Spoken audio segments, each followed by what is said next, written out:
네. AI는 악마라더니라고 돼 있네요. 네, 악마 무서워하시나요?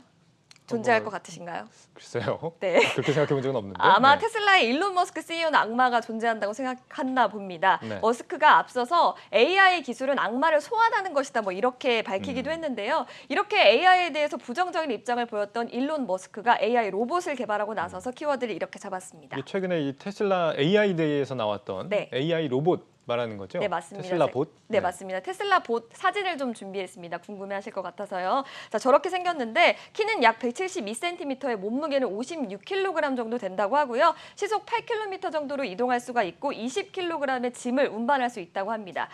일론 머스크는 이를 공개하면서 인간의 반복적인 유체 노동에서 해방시켜줄 것이다 이렇게 말하면서 개발을 이어가서 내년쯤에 시제품을 발표할 계획이다 이렇게 밝혔습니다. 그런데 여기에 대해서 좀 회의적인 시각도 나오고 있다면서요? 네, 언론들이 좀 회의적인 시각을 내보내고 있는데요. 더 버즈는 테슬라 봇에 대해서 일론 머스크의 화려한 말장난이다 이렇게 밝혔고요. 예. 또 CNBC는 머스크가 그동안 관심을 끌기 위해 해왔던 쇼맨십의 한 예다 이렇게 밝히기도 했습니다. 뭐 실제로 신제품을 내놓겠다고 하면서 무슨 데이 이렇게 개최를 했지만 실제로 신제품이 나온 적은 없었거든요. 그래서인지 AI 데이 이후로 다음 날 테슬라의 주가가 1% 정도밖에 상승하지 않는 모습을 보였습니다. 시장 기대감은 상당히 좀 낮은 편이긴 한데 네. 지금 뭐 테슬라 말고도 사실 유명한 기업들이 이렇게 AI 로봇 분야에서 여러 좀 진출하고 있는 상황 아닌가요? 네, 맞습니다. 현대차 그룹도 지난 6월에 보스턴 다이내믹스를 인수하면서 로봇 사업에 진출했고요. 예. 또 일본 소니도 자율주행 전기차를 선보이기도 했습니다. 뭐 지금은 활용 범위가 좁지만 소프트뱅크의 페퍼 같은 AI 로봇들도 있었는데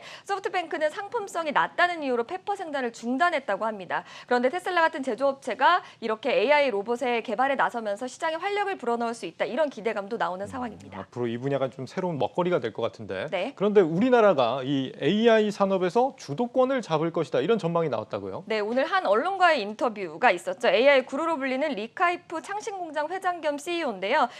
이 사람이 한국은 AI 시대에 주목해야 할 국가다 하면서 이유를 들었는데 다른 나라 같은 경우는 해외 IT 서비스를 이용하는 반면 우리나라는 네이버와 카카오 같은 서비스를 이용하는 만큼 자료를 많이 확보했을 거고 그렇기 때문에 AI 시대의 주도권을 잡을 수 있을 것이다 이렇게 밝힌 바 있습니다. 네, 오늘은 시간 관계상 여기까지 해야겠습니다. 네. 오늘 끝나고 뉴스플러스 외전이 있죠? 그 네, 진행 기대하겠습니다. 네. 플러스픽 이디오 기자와 함께했습니다. 잘 들었습니다. 고맙습니다.